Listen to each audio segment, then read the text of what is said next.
After getting out of prison for 3 years, I ran into Jasper again in a dessert shop.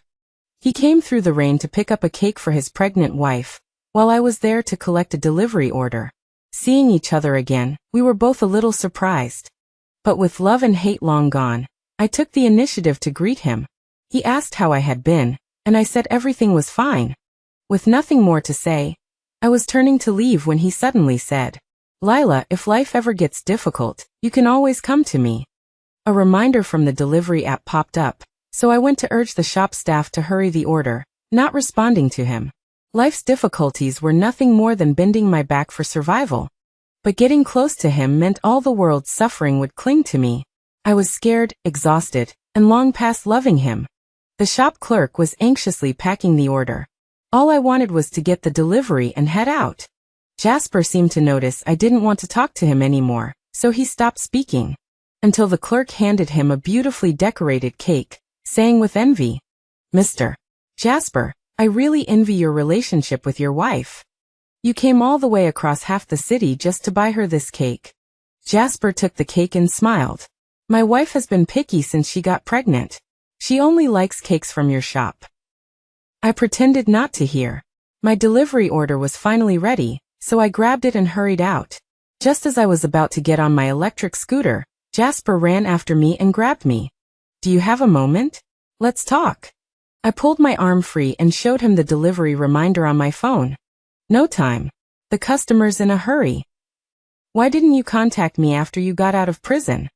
He looked at me, voice low. I tightened my helmet and started the scooter. "No need. I don't want any more ties to you or your family." The scooter merged into traffic, so I didn't hear the rest of what Jasper said. Not hearing it didn't matter. None of it was important. After delivering the last order in a rush, I accidentally crashed. My pants were torn, revealing a patch of hideous scars. They ran from my calf all the way up my body. Looking at those scars, I suddenly realized I hadn't seen Jasper for 9 years. 6 years in prison, 3 years out. My life was ruined, while his had become a perfect success story. The only thing worth celebrating was that I truly no longer loved him. Seeing him again stirred not even a ripple. Limping, I pushed my scooter back to the small apartment building in the urban village where I lived, and saw my former cellmate and now roommate Mia holding my daughter Zoe downstairs, waiting for me. Before I could walk over, Zoe ran into my arms, telling me in her milky voice how much she had missed me today. Holding her small, soft body, all my exhaustion vanished, until I saw the dirty little sunshine doll in her hand. Seeing me staring at it, Mia walked over and said to me, "Girl, Zoe found this in your closet today." She then took out a faded letter folded into a heart shape. There was a love letter stuffed inside the doll. "I figured it was something you kept on purpose, so I put it away for you." I took the letter, memories rushing back. Opening it, Jasper's sharp handwriting filled my vision.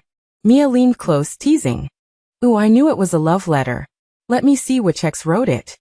My daughter also leaned in curiously. At the end of the letter, the words "Forever loving Lila, Jasper" came into view. Mia gasped, "Jasper? The self-made richest man in Jing City?" She stared at me in disbelief. "Girl, how come you never mentioned in prison that you had such an amazing ex?" I picked up my daughter and tore the love letter into pieces, then said calmly, "I'm Jasper's ex-wife. The ex-wife he personally sent to prison for attempted murder." Zoe looked a lot like Jasper, especially when she slept. Watching her sleeping face, I couldn't help recalling my past with Jasper. When I first met him, it was in high school. He was a famous top student, and also a well-known impoverished orphan who lost both parents early. Studying was his only way out of his background. Perhaps every girl growing up has a heart that admires strength, and I was no exception. I envied how easily he solved spatial geometry problems that gave me headaches, and I felt sorry seeing him shiver in a thin sweater during winter. So I persuaded my then nouveau riche father to sponsor him. He began appearing at my house more often and gradually became familiar with me. Whenever I had questions, he always answered. After evening self-study, he would quietly walk me home, and I silently stopped letting the family driver pick me up. Young affection grew roots through the daily time we spent together. With my dad's sponsorship, he no longer had to worry about food or warmth. On the day of the college entrance exam results, he unsurprisingly became the provincial top scorer. As for me, my father arranged for me to study abroad. The night before I was supposed to leave, he held my hand, eyes red. "Lila, don't leave me, okay? After my parents died, I thought my life would be nothing but darkness. But then you appeared. You are the only light in my life. I like you. Please don't leave me, okay?" Listening to his clumsy confession, my heart completely fell. So I told my parents a huge lie. I took my ID card, dragged my suitcase, and followed him to the city where his university was. My parents thought I was suffering from homesickness abroad, but in reality, I was in a 20-square-meter apartment outside Jasper's campus, learning to wash his clothes and cook for him. I abandoned my future completely and devoted myself to loving Jasper. Until the lie was exposed. He knelt before my parents and promised, for the rest of my life, even if I have to give everything, I'll make sure Lila lives a good life. One lifetime, never betrayal. Moved by his sincerity, my parents eventually allowed us to marry the year he graduated. Jasper was a genius, a business prodigy. He did not break his promise. After marriage, using the investment from my father, he made his first pot of gold. Everything after that fell into place. By the third year of marriage, he was already a rising star in Jing City. When a man becomes wealthy and sees a bigger world, temptations appear. It began with strong perfume on his clothes after social events. Then lipstick stains on his collars. He would always hold me and say, "Baby, it's all just for business. You don't understand how these things work. But trust me, my heart and body belong to you alone." And I truly didn't understand. With only a high school diploma and being pampered by him for years, my world revolved solely around him. I never doubted him. So when I discovered his affair, my world collapsed. The woman he cheated with was Sophia, the only daughter of the richest real estate tycoon in Jing City. It was a winter night. He had been busy with work and social events for days, even forgetting his own birthday. I spent the whole day clumsily making him a cake to surprise him at his office. When I arrived, the office area where he claimed to be working overtime was pitch black. Only his office had a faint glow, accompanied by barely audible sounds seeping out. My heart inexplicably started racing. My trembling hand gently pushed open the door. I saw him embracing a supple, alluring woman, stark naked. They were engaged in intimate contact, inseparable. The man who was always so gentle with me was especially rough with that woman, uttering flirtatious words that were completely out of character. His eyes were filled with satisfaction, tinged with desire. I thought, this is the real him. Seeing this scene, I reacted like any woman who discovers her husband's affair. I rushed in like a madwoman, grabbing the woman and starting to fight. The cake I had meticulously made for him was smashed to pieces, just like our seemingly beautiful love. He hit me for the first time in his life. He slapped me across the face with all his might, then shielded Sophia in his arms. "Lila, haven't you made enough of a scene? Do you know who Sophia is? If you dare lay a hand on Sophia again, I won't be able to protect you." I looked at him, feeling like he was a stranger. "Jasper, how can you do this to me?" He looked at me, his expression stunned. "Lila, I've told you, there are many things in the business world you don't understand. Sophia's existence won't affect you at all." Sophia, standing beside him, looked at me with a sneer. "Lila, what do you think you can bring to Jasper? Your Lila family was just a bunch of nouveau riche to begin with, but now Jasper's career is flourishing. Do you think your father's meager investment alone can make the Lu Corporation the #1 enterprise in Beijing? What's more, you only have a high school diploma, you're a failure, and you depend on Jasper for everything. What right do you have to question Jasper? Let me tell you, Jasper and I are a match made in heaven, and only I can help the Lu Corporation reach new heights." Faced with Sophia's mockery, I was speechless and fled in disgrace. From that day on, Jasper started staying out all night. I was only in my 20s at the time, and faced with the collapse of the fairy tale world I had built, I completely spiraled into madness. I hired a private investigator at a high price to help me investigate Jasper and Sophia's affair. I watched them holding hands, strolling through his old university campus, kissing in the crowded streets. I watched them entwined on a hotel bed, locked in a passionate embrace. And I, in the face of Sophia, who surpassed me in every aspect, family background, education, appearance, felt inferior for the first time. Jealousy bred the most intense madness. So, I barged into Jasper's company's new product launch like a madwoman. I knew how much effort he had put into the product launch, so I was willing to risk everything to ruin his career. I hoped that if his career failed, he would come back to me. In front of a crowd of industry elites, I made public the compromising photos and videos of him and Sophia. But to my surprise, the crowd, looking at the two people entangled on the screen, gave me glances filled with mockery and pity. He looked at me, his eyes full of helplessness. "Lila, you've really disappointed me. If you have any complaints about what Sophia and I have done, you can take it out on me, but you shouldn't be making a scene on a day like today. This project is the result of the hard work of hundreds of people in the company for half a year. You've ruined all their efforts. How can you be so selfish? Can't you be more mature?" In the end, I was forcibly taken away from the scene by security guards, amidst the accusations and mockery of Jasper's company. Not only was there no criticism of Sophia and Jasper's relationship, but in the media's portrayal, I was even depicted as an ignorant, resentful woman who was trying to break up a loving couple by relying on past favors. I became the laughingstock of all of Beijing, and a flood of ridicule drowned me. I locked myself in my house, crying day and night. In desperation, I set myself on fire. I was burned all over, and taken to the hospital when Jasper happened to be with Sophia for a prenatal checkup. He stood in my hospital room, looking at me with utter disbelief. "Lila, can't you just behave yourself? Are you using your own life to make a scene with me just so I'll come to the hospital to see you? Are you crazy? The companies under your parents' names have been losing money for years, and I've been the one propping them up. You only have a high school diploma. You won't even be able to feed yourself without me. Aren't you afraid of losing me if you keep acting like this?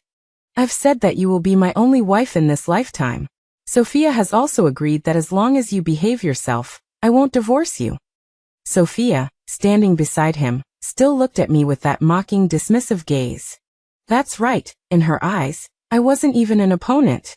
I looked at Jasper, and for the first time, I didn't cry because of his words. Jasper took me back home. He looked at me, who was silent, smoothed my hair, and said in a gentle tone, "Lila, I did do something wrong to you, but my starting point was to give you a better life. Mom and Dad are getting old. Do you want them to worry about our marital issues too? Just think of them and be a good girl and don't be willful anymore. I promise Sophia won't threaten your position, and let Mom and Dad enjoy their old age in peace." Listening to his words, my heart felt like a desolate wasteland scorched by a great fire, with not a single blade of grass. The companies under my parents' names had been fully handed over to him after our marriage. The three of us were indeed at his mercy. After this incident, I completely compromised and hid at home every day, living like a walking corpse. Jasper came back 3 times a month, each time only staying for one night before hurrying away. The rest of the time, he was with Sophia, who was pregnant and awaiting childbirth. He gave Sophia all his love. Sophia had constant morning sickness, so he learned to make nutritional meals specifically to regulate her appetite. He, who never liked taking pictures, went with Sophia to take maternity photos and posted them on his social media, flaunting their love. Anything Sophia wanted, except for the stars in the sky, he fulfilled. He took Sophia to various banquets, introducing her to everyone as "My love Sophia." I once gave up everything for him, falling into his whirlpool of love. And now he was giving up everything for Sophia, happily and willingly. I thought I could tolerate it for my parents' sake and live on in a muddle. But to my surprise, Sophia actually invited my parents back to China to attend Jasper and Sophia's pre-birth party. My parents were publicly humiliated by Sophia's parents. "Mr. and Mrs. Lila, you really have to be selfish like you two to live such a happy life. Your daughter, for the sake of your old age, is swallowing her anger and watching her husband have a child with my precious daughter. We really admire such magnanimity. I didn't expect that you two not only didn't say a word, but also had the leisure to travel abroad. You're living such carefree lives." Ever since I discovered Jasper's affair, I had sent my parents abroad to retire and stay away from these troubles, but I didn't expect Sophia to invite them back just to humiliate them in order to get me to divorce. The people present laughed loudly, and my father had a heart attack on the spot. After receiving my mother's call, I rushed to the hospital. My father stared at me with wide eyes and said, "I'm sorry, my precious. It's all Dad's fault for being too soft-hearted back then, letting you jump into the fire." Before he could finish speaking, my father passed away. I completely broke down. I grabbed a knife and rushed to Sophia's side. At this time, she was linking arms with Jasper, toasting everyone around her. Jasper was worried about her pregnancy, and specially replaced the wine in her glass with warm water. My hatred took over, and I couldn't think about anything else. I rushed in and stabbed Sophia in the stomach. Sophia had a miscarriage on the spot. Jasper looked at me, wishing he could kill me on the spot. After that, I was sentenced to 6 years in prison for intentional injury, and personally sent to prison by Jasper. In the second month of my imprisonment, I discovered that I was pregnant. And my mother, under the impact of multiple bad news, passed away in the second year after I was imprisoned. Because of Jasper, my family was ruined, and I lost everything. Memories flashed by, and when I woke up again, I realized that it was already dawn. Zoe had already been dressed and cleaned up by Mia, and was about to be sent to school. "Sis, sleep a little longer, it's still early. I'll take Zoe to school." I got up to say goodbye to Zoe. Zoe snuggled in my arms and acted spoiled, constantly calling Mommy. And just then, the sound of knocking on the door rang out. Mia stepped forward to open the door. The moment the door swung open, Jasper appeared in my line of sight. He looked as if he had run all the way here, panting heavily, his shirt soaked with sweat. He stared fixedly at me and Zoe, about to say something in a rush. And I suddenly remembered the words he said yesterday when I rode off. He said, "What he said isn't important, because I don't care at all." Holding Zoe in my arms, I looked coldly at the man standing at the door and questioned, "What are you doing here?" But he acted as if he didn't hear me, his gaze sliding past me and locking tightly onto Zoe in my arms as he walked straight in. His steps were unsteady as he stopped in front of Zoe, his voice hoarse and trembling as he cautiously asked, "Your name is Zoe?" Startled by his sudden approach, Zoe shrank back, burying her little head into my neck, her tiny hands clutching my clothes, too timid to look at him. Mia finally reacted. Yesterday I had already told her everything about Jasper and me in detail. She immediately stepped between us and Jasper, pushing him with clear irritation. "Mr. Jasper, this is our home. You're trespassing. We don't welcome you here. Please leave immediately." Mia had strength. Her push sent Jasper stumbling backward a couple of steps. He steadied himself, his gaze returning to my face, filled with desperation and stubbornness. "Lila, tell me, is Zoe our child or not?" Seeing the near-mad expectation in his eyes, I silently sighed. Some things can't be avoided. Instead of letting him cling endlessly here, it's better to make things clear once and for all. I exhaled softly, handed Zoe to Mia, and said quietly, "Mia, take Zoe to school." I turned to Jasper. "We'll talk outside." Mia looked at me with worry, wanting to say something, but eventually nodded, carrying Zoe out the door, not forgetting to shoot Jasper a fierce glare. I followed Jasper downstairs. The morning in the urban village was slightly chilly, the air heavy with dampness, much like him at this moment. We found a nearby cafe that had just opened and sat by the window. The moment we sat down, Jasper reached out anxiously, trying to grab my hand, his eyes full of urgency. "Lila, tell me Zoe is our child, right?" "I know she is, she must be." His fingertips brushed the back of my hand, and I jerked away as if burned. My movement was too quick, and my sleeve slipped down, exposing the hideous scars on my wrist. Twisted and tangled, like ugly centipedes. Jasper's gaze landed on the scars. His pupils shrank sharply as he froze in shock. He looked at me and slowly spoke. "Lila, why didn't you contact me after you got out of prison? Yesterday I had someone look into your life these past years. Zoe is clearly the child you gave birth to. Why are you being so cruel? All these years, you would rather struggle like this with her than reach out to me." Struggle. I looked at him and suddenly let out a cold laugh.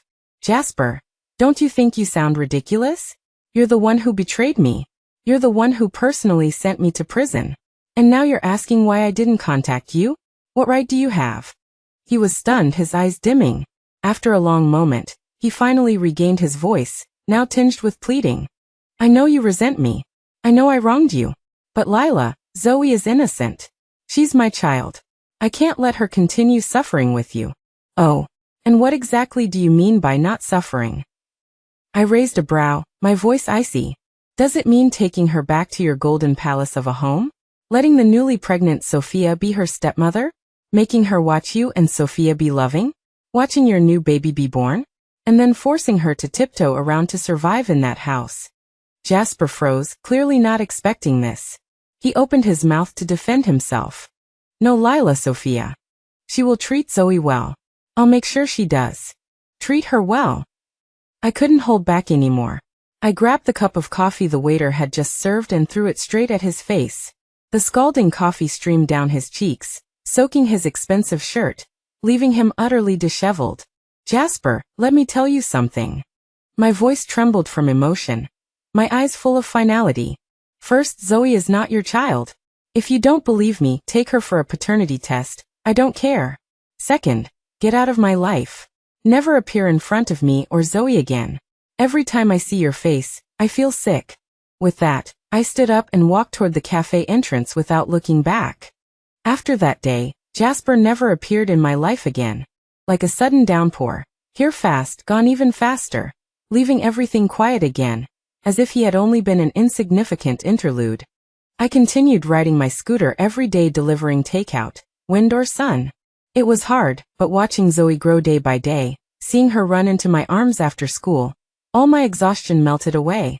Mia still lived with us. Because of her criminal record, finding work was difficult, but she finally managed to get a job at a garment factory. The three of us women supported each other. Life was poor, but steady. Time passed quickly, and soon it was my father's death anniversary. Early that morning, the sky was gloomy, light rain falling. I took the day off, brought Zoe, and went with Mia to visit my father's grave. The cemetery was on a mountain at the edge of the city. The drizzle felt cool on my face. The path was slippery. I held Zoe's hand carefully while Mia carried the offerings behind us. Halfway up the mountain, Mia slipped and fell, the offerings scattering everywhere. I rushed to help her up and asked, worried, "Are you hurt? I told you didn't have to come. You should be resting." Mia brushed off the dirt and laughed. "I'm fine, sis. I'm tough. A fall won't kill me. You're like my real sister. Today is Dad's anniversary. How could I not come?" Her cheerful smile made my chest tighten with emotion. When I first entered prison, the prison bully targeted me as a newcomer. She made me serve her daily, doing her laundry, cleaning, folding her bedding, and beat me whenever she was unhappy. It was Mia, also a newcomer then, who stood up for me despite the risk, and was beaten so badly she lost hearing in her left ear. It never recovered. During those 6 dark years in prison, we protected each other and survived together. After release, she followed me without hesitation to the urban village, and helped me take care of Zoe. She was no longer just a former cellmate, she was my closest family. I squeezed Mia's hand gently. "Thank you, Mia. Don't be silly." Mia laughed, bending down to pick up the fallen offerings. "Come on, sis, don't let Dad wait." Hand in hand, we continued toward the grave. From a distance, I saw a familiar figure kneeling before my father's tombstone. A man in a black suit, no umbrella, kneeling straight in the rain. It was Jasper. Hearing our footsteps, he slowly turned around. His hair and suit were drenched, his face pale as he looked at me with a complicated expression. "Lila." He called my name, his voice hoarse and trembling. I ignored him and walked straight to my father's grave, sweeping away all the offerings he had placed there. The fruit, flowers, and expensive incense instantly became a soggy mess under the rain. "Jasper." I glared at him coldly, disgust thick in my voice. "Get out. You already ruined my parents' lives. I won't let you discuss them even after death." He looked at me without anger, without arguing. He slowly stood, suddenly took a step forward, and pulled me tightly into his arms. His embrace was still strong, but it no longer stirred anything in me, only rejection and revulsion. "Lila." His chin rested on my hair, his voice low and anguished. "I regret it, I really regret it." I struggled with all my might, trying to break free from his embrace, but he held me tightly, as if afraid I would disappear again. The more I struggled, the more disgusted I felt. "Jasper, let me go," I roared, using all my strength to push him away. The moment he let go, I raised my hand and slapped him hard across the face. The crisp sound of the slap was particularly clear in the silent cemetery. "Jasper, if you have even a shred of conscience, you shouldn't be here at my parents' graves." My eyes were slightly red with anger, and my voice trembled slightly. "You killed my father, drove my mother to her death, sent me to prison, and ruined my life. Now you say you regret it. How much is your regret worth? Can it bring back my parents' lives? Can it bring back everything I've lost?" Jasper's head was turned by the slap, and a clear handprint instantly appeared on his cheek. He slowly turned his head, his eyes filled with pain and guilt, and his voice hoarse as he explained. "Lila, listen to me. I didn't know Sophia tricked your parents back from abroad that day. The baby shower that day was all arranged by the Yi family. They deliberately sent me away. I didn't even know your parents came, and I didn't know they were humiliated by the Yi family." "So what?" I interrupted him, my tone icy. "Are you here to repent? But Jasper, even if you didn't know, the root of all this is you. If it wasn't for your affair with Sophia, if it wasn't for you abandoning me and abandoning our family to curry favor with the Yi family, none of this pain would have happened. You didn't care about me during my 6 years in prison. I've already completely started a new life. Why do you keep harassing me? Why can't you just let me live in peace?" "I'm not trying to harass you, Lila." He looked at me, his eyes pleading. "I just want to compensate you, to make up for what I owe you over the years. Just do it for Zoe's sake. Please don't reject me, okay? I can give you a better life. I can let Zoe live without worries about food and clothing, and let her receive the best education. I told you Zoe is not your child, and I don't need your so-called compensation." I interrupted him again, my tone resolute. "Jasper, what happened between us can't be erased with a simple apology and compensation. Between us are the lives of my parents, and the life of my unborn child who died prematurely. What can you do to repay these 3 lives?" He was suddenly shocked by my words, his pupils contracted sharply, and he looked at me in disbelief, his lips trembling. What did you say? Unborn child." I looked at him, my eyes cold, and said, word by word, "My child with you was beaten to death by the prison bully the night I found out I was pregnant. If you don't believe me, you can investigate.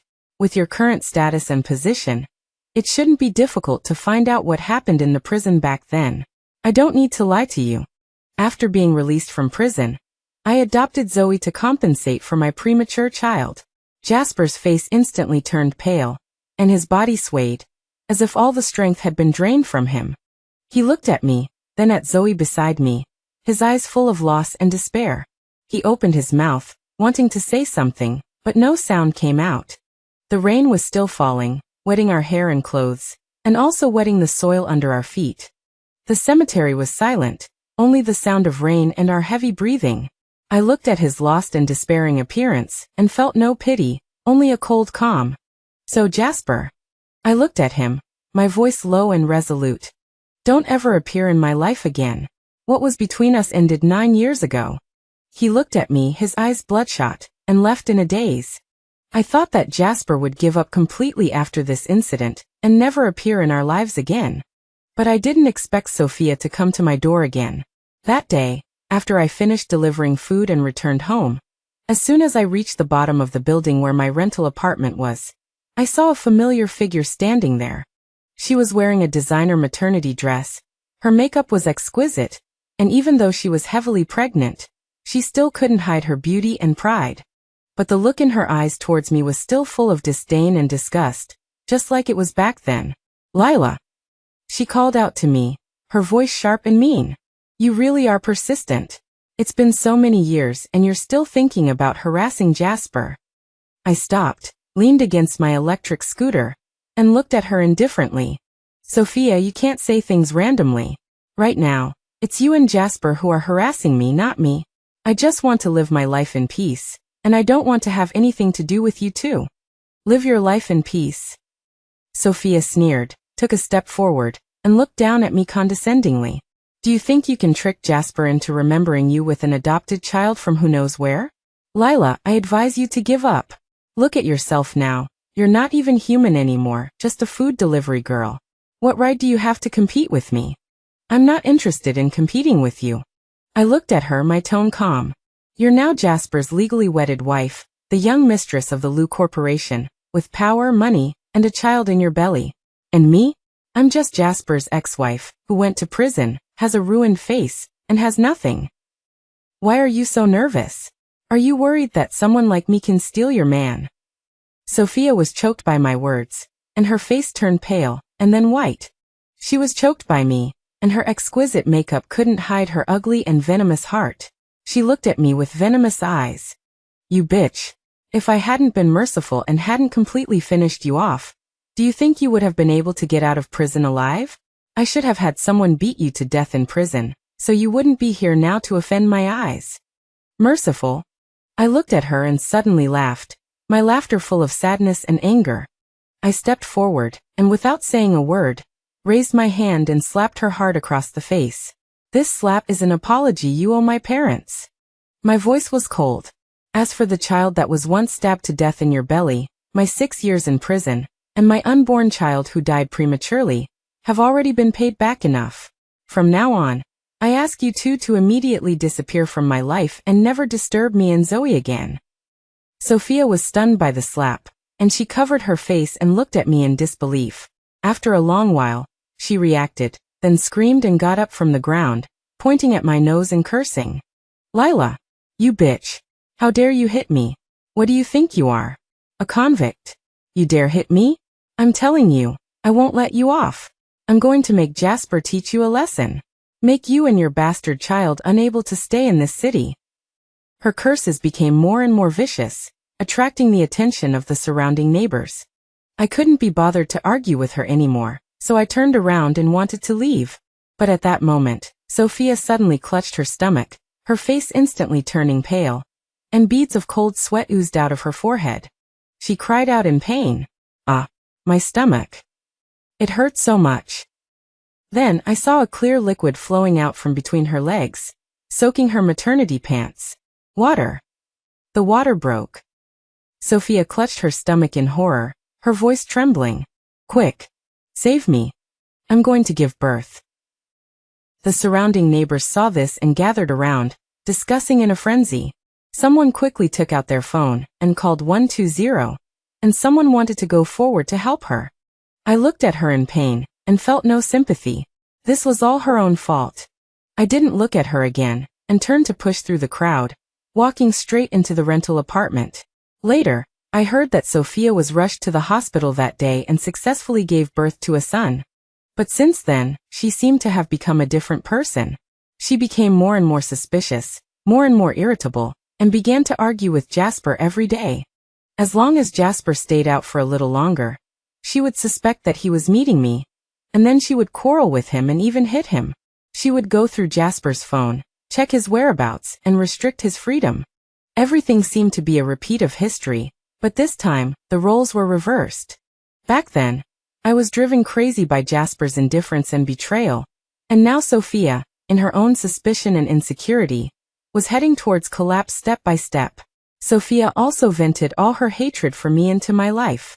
She sent people to steal the food I was delivering, let the air out of my electric scooter, and even spread rumors at the food delivery company where I worked, saying that I was dishonest and a convicted murderer.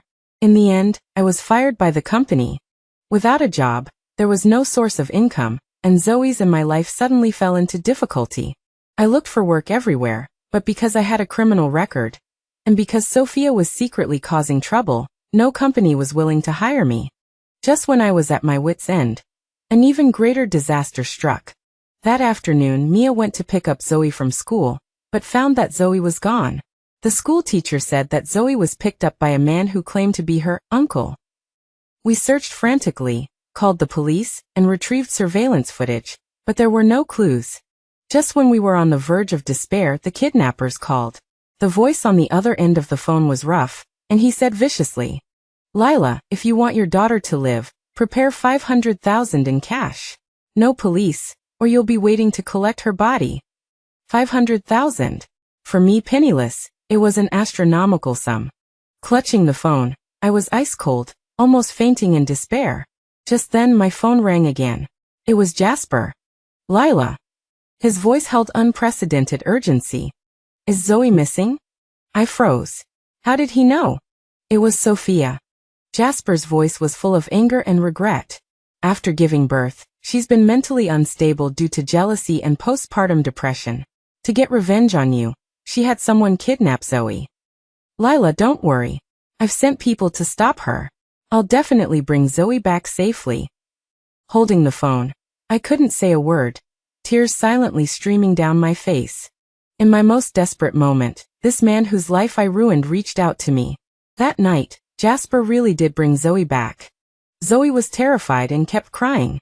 I held her, my heart aching beyond compare. Jasper stood aside, looking at us, mother and daughter, his eyes full of pain and guilt. He told me that Sophia had been taken away by the police for kidnapping and a series of previous acts of revenge.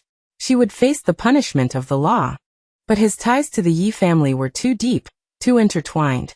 They were destined to torment each other, never finding peace. After the storm, Jasper found a villa for me and Zoe Mia to live in temporarily. He didn't mention getting back together, just silently arranged everything for us, and hired the best doctor for Zoe's psychological counseling. A few days later, Jasper called me to the study. He handed me a document and a bank card. Lila. He looked at me, his expression complex. This is a bank card with 50 million in it. Consider it some compensation for you, Zoe, and your parents. I know this money will never make up for the harm I've caused you, but I hope it will make your future life better. I looked at the bank card, my heart filled with mixed emotions. I hated him for ruining everything. But I also knew that without this money, Zoe and I might not even be able to gain a foothold in this city. I was silent for a long time, and finally reached out and took the bank card. Jasper. I looked at him and said calmly, I'll take this money as what you owe me. We're even. From now on, we owe each other nothing, and we'll never see each other again. He looked at me, a flash of pain in his eyes, but he finally nodded. Okay, I respect your decision. After getting the money, the first thing I did was to take Mia and Zoe and leave this city that broke my heart. We went to a foreign country, a place where no one knew us. I used the money to cure Mia's ears and give Zoe the best education. We bought a small house with a garden and lived a peaceful and stable life. Sunlight shone on Zoe's bright smiling face, Mia watered the flowers in the garden, and I sat on the balcony, drinking a cup of hot tea. At that moment, I felt unprecedented peace and happiness. I finally broke free from the shadows of the past and started a new life that truly belonged to me. And in distant Jing City, Jasper stood in the empty villa, holding a yellowed photo in his hand.